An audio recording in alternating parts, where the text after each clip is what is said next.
चला तर मग आज आपण बनवूया बेसनाचे लाडू।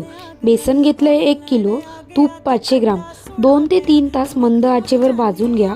बेसनाचा रंग हलका सोनेरी झाला आणि सुगंध आला की गॅस बंद करा। बेसन जास्त भाजला की लाडूची चव उत्कृष्ट लागते।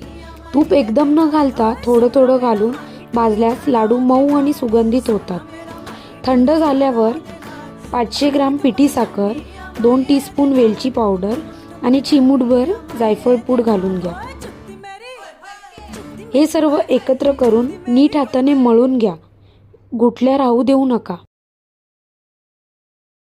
आता लहान लहान लाडू वळून तयार करा आणि त्यात मनुके, बदाम किंवा काजू तुमच्या आवडीचं काही तुम्ही ड्रायफ्रुट्स लावू शकतात। अशाच एका मस्त व्हिडिओमध्ये पुन्हा भेटू। बाय।